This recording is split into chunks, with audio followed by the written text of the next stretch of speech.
Yeah. Right? And I'm not playing no games. Yeah. Hey there, I'm Pops. Let's talk about She-Hulk Episode 3. This is my reaction and breakdown of the show. And let's just be honest, folks. This is not a superhero show. It's barely it's barely a show. Like it's almost like just scenes composited together. I can see pieces of stories, but it takes so long to get there. It's so bland and unappealing for most of the fans, and this is why. And there will be so much more backlash after this episode. Oh my gosh, they are very, very well aware of what fans say about their company and their approach to everything. So, anyway, so anybody who moderately has sat through the first couple of shows knows that we left off with basically the cutaway of being hired to represent Emil Blonsky, who's Abomination, and then there's a TV cutaway that shows that he was at the Fight Club, which we saw in Shang-Chi. So this is Jennifer. She spends most of the show, she walks around the office as She-Hulk, and there's a scene at the end where she's attacked. She becomes She-Hulk for 2 seconds. This is Jennifer Walters. She's not She-Hulk. It's just, I can see where they're going. I think I can point to where they're going, and why, and fans are just going to be, continue to be disappointed to live it. So that's kind of how it plays. It shows up. She's angry. Like, there's no security at all now. By the way, before the first episode, we wasted a whole bunch of time with all this conversation about security and stuff like that. Now I guess that she's a regular, so we don't even bother pausing to find out what's going on. And here she's basically lecturing Emil, like, hey, listen, you said you could not turn into Abomination. He's like, no. I said I choose not to. There's a big difference. I'm like, oh, geez. The semantic wordplay is just silly and uninteresting, but it's their plot device for them to set up a reason to bling Wong. This is more of this. She's supposed to be a paralegal. I'm not sure how many paralegals go to work dressed like this. The short skirt and the hose and the long high heel all glittered up with their nails and just shenanigans. I guess this is supposed to be thing. I mean, this is literally, we do get it this episode, by the way. We do get who this show is really for. It's very, very clear by the end. There's a little scene. We get who this show is for. We get who's writing the show. These are the people who are writing the show and who they're writing it for. So we get it. And basically it's, them talking about how to get to Wong, figure out how to get him involved. And at one point, she just starts talking. Watch. Let's play the sound for a second. Emil every week type of shows. That's not. Well, except Bruce. And Blonsky. And Wong. Yeah, it's. I don't know what they're going for. This whole take your hands off the wheel, fourth wall thing in a car. Like, this wouldn't be the approach for other shows, nor is it the approach really in the comic book. Anyway, that's kind of how it goes. And then we have a cut to just basically the crappy news. I don't know how much of this is based on, or who these are based on. This is the guy that's going to get people the most upset. And you're definitely going to have people completely freaking out, because this is literally like on point anti YouTubers and, quote, those toxic fans. This is literally those people. A woman? Yeah, man, I don't get it. So here we have the affirmative action with superpowers. Then you have no more female superhero powers, please. Oh my gosh. Hard Seltzer Steve. Darby Don't Care says, why are you turning every superhero into a girl? No one asked for that. Why everything got to be female now? Not here to make friends. Let's see. Well, someone found a reason to cancel She-Hulk. Neil isn't sorry, 32. Mom's favorite says, we have a Me Too movement. Now all the heroes are gone. Or I guess all the male heroes. It kind of cuts off screen there. And that's the one that the counter's running up on. So it's just literally the dig. And then this is the one. Yeah, this is going to be nuts. Female heroes? I'm just saying, make your own. I don't know about y'all, but I'd smash. Yeah. So I don't want to, be mean, but mean, talk about ripping off, the Az and Gary. And by the way, the Smash thing, I'll be honest, Flacids, they've come for you too, my friend. They've come for you. It is, they're very well aware of YouTubers and fandom writ large. So if you think you're not making a difference or your voice is not being heard, boy, are you completely wrong. You are basically included in this show in some sort of manifestation. And it just shows how little, and there's another line that's going to come up here in a minute, of how little they understand where fans are coming from. All they care about are these just random things. They don't know actually what fans are actually saying. All right, so this is her now dressed like this, talking about getting a hold of the narrative, doing interviews. She's not interested in being interviewed. She thinks this. The story is that as She-Hulk, she thinks this is all just going to go away once she doesn't have Abomination. I'm like, I don't quite understand what she's talking about. Makes no sense whatsoever, by the way. And then they bring in. God, it's so awful. So we're still obsessed with having this guy as part of the show. He's basically like just the douchebag guy, and it's so over the top. And he's mocked in this episode. So I don't quite understand if they think what we're trying to do here, because the guy in the back, the lawyer in the back, is going to defend him. He was basically taken advantage of by an Asgardian who can shapeshift, pretended to be Megan Thee Stallion, basically took him for like 170 grand. So this guy's been hired and is bringing in other people to help with the case. And they're like saying no. And you get to, let's see if this is the shot. Happy to not be involved. Yeah, so he basically is just this stupid. First off, why is her boobs hanging out? Mallory Book. Also in the Superhuman Law Division. Yeah. No, I can't talk to a 10 about embarrassing man stuff. She could be my next fiance. It's just so stupid. Who says stuff like this? Like, it's just. I wonder if, like, the woman in the writing room found like the drunken man story from college of like, when she was 22 and just remembered this line, and that's how it was manifested. And women are portrayed like this on the show because that's how they think women go to work or want to go to work. I mean, her hair is perfectly straight and her boobs are hanging out. And he's just a complete jackwagon. And I tell you, I can't. What is wrong with her head? I don't feel like there's motion capture at this point. I feel like it was just, I don't know what was there that they rendered. Look at the size of the hands and the head. Like, it is so not proportional and out of whack.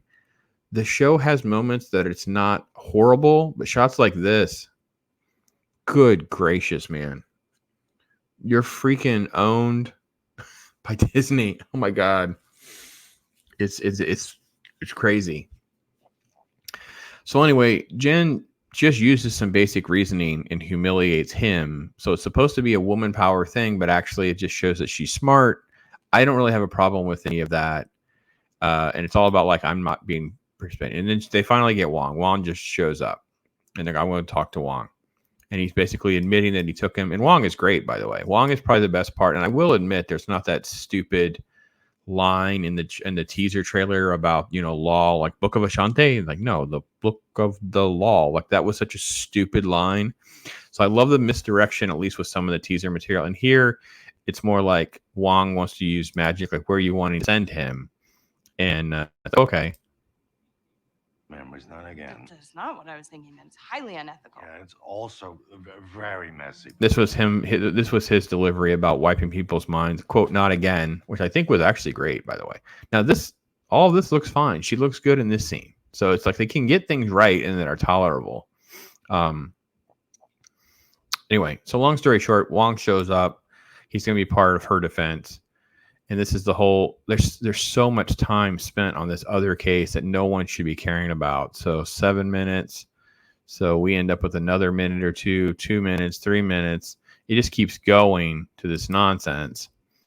And then the character comes back in the room And it's something else. It's because she's not really that person. It's You guys know me. oh, sorry, that was like wrong. I didn't get the Asgardian trite is some little old lady running around impersonating them and acting like a crazy, but it's just dumb. It's just all terrible and stupid subplots. I will say this was a cool shot. I like that shot. I like the fact that he's there in this thing. It comes out of the ceiling. There's all this stuff going before the parole board, and it is forever and boring and talking about, he's talking. He calls them all by name, all the little nymphs in the background there. We're supposed to, he's pointing to them. Yeah, Blair, Ruth, Marta, Sheila, Alejandra, Yvonne, and Nicolette are my soulmates. It's like, what on earth? When this was teased before, and I made a comment thinking this had to do with Thunderbolts, I thought this was going to be a twist that he was going to pretend all this rehabilitation. He had 7 people who were going to get out, and the 7 people were really villains. The villains were going to, but this is just such stupidity, and why would anyone care about any of this stuff? So these are the people that are coming to testify on his behalf, and this is one of the guys who's just so irritating. Now the library is more than a quiet place to shiv someone. Like, this is like junior varsity humor. That's why it doesn't land with grown-ups, because it's just like, I don't get what, I mean, I know what they're trying to accomplish. It's just very generic and bland and not good. Wong shows up, starts talking, and gets basically confesses to all this. They have the cutaway. Here's the little old lady, Asgardian sprite or nymph or whatever she's supposed to be. They can shapeshift, and they have all of this nonsense. And he's not that delusional, right? Look at her.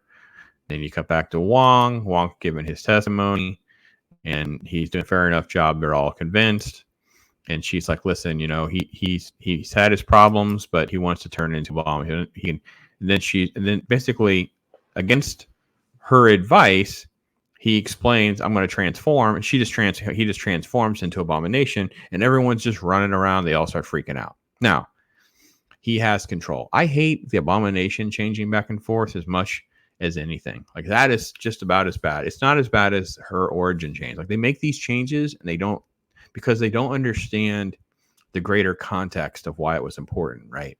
Like Hulk having multiple personalities, not being able to manage being a monster. It's different. After he gave his blood to her, she didn't ask for this. There's a joke. There's a line earlier. I missed it. I'm sorry. Rumor, you got your powers like a failed mob hit or something, which is basically like what happened in the comic book, right? She was shot and there's no one going to save her in time, so Bruce has to give her his blood. That's what transforms her, or that's what transfers his blood into her, which gives her the powers to become She-Hulk. And she's Savage She-Hulk in the beginning, similar to what we saw in episode 1 for this very 2 seconds. And then she, of course, becomes this version, I guess, of Sensational She-Hulk, which this is not her. They skipped Sensational She-Hulk and they went to this modern ripoff nonsensical version.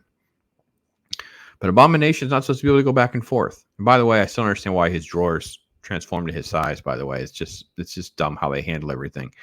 And the premise here is when he took the serum, or he's transformed, he's stuck this way. He's just a monster the whole time. There's no way for him to acclimate into society. This way it looks like. I will say this version of Abomination looks better, and it's looking pretty good. But then he just starts talking like a normal dude. He's doesn't even have like monster voice, or he's just Emil, and it was just dumb. And then he transforms back. Ladies and gentlemen, I beg you to forgive Mr. That's so stupid. It was just, we get at the end. We get who this is for. So anyway, long story short, let's move a little further. They make a joke about Wong. He's broken the law because he broke Abomination out, and he just disappears into his, he does this little ring swipe thing. Cut to a bar, and there's like jokes about pregnant with Abomination's baby and whatever. And you have this guy. Sorry, hang on one second. The other guy at the bar. That she had a crush on him. The man is almost terminally deluded. I'd call him gross. See, now this guy, he's placated as like a genuine guy working, trying to do right. He picks up on her little thing, and it's basically, can you testify? And basically, it's just to testify against this crude, crass guy. Now, Dennis Bukowski, what a weird choice of names, by the way. And some just talking to the camera nonsense. It doesn't really work well. Megan Thee Stallion is in the courtroom briefly, little cameo. Yeah. So I don't think she's in this shot, but when they come out, she's there. That's right. There's only one Megan Thee Stallion. Yeah, I don't know.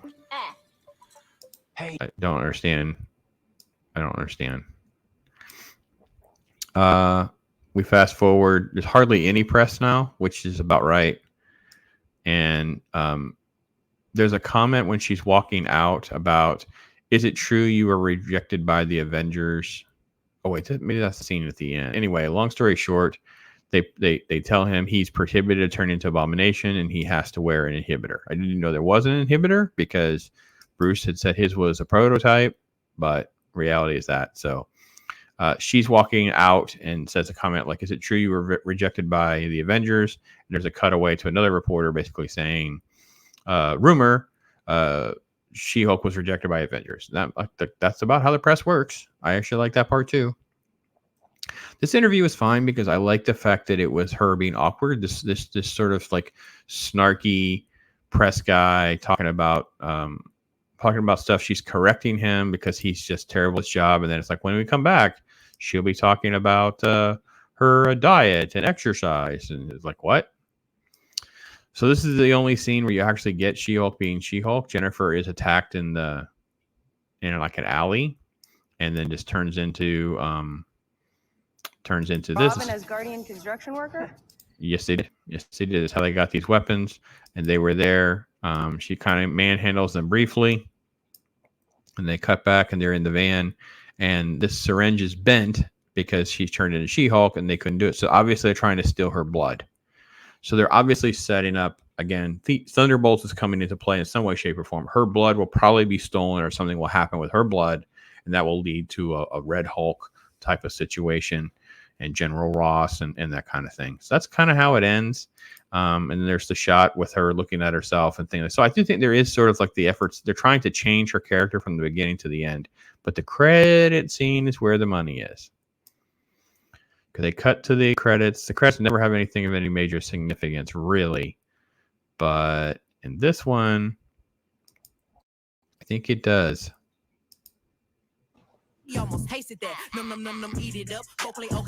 Yeah, that's what this is about. That is who wrote the show. That's who pitched this show. They wanted a lawyer show and told no, and they got She-Hulk.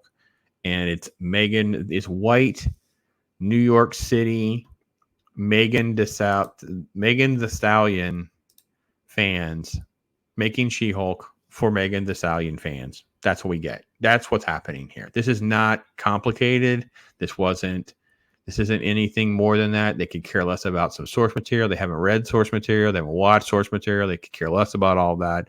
It's not really a superhero show. It's just this attorney law chick show for other women.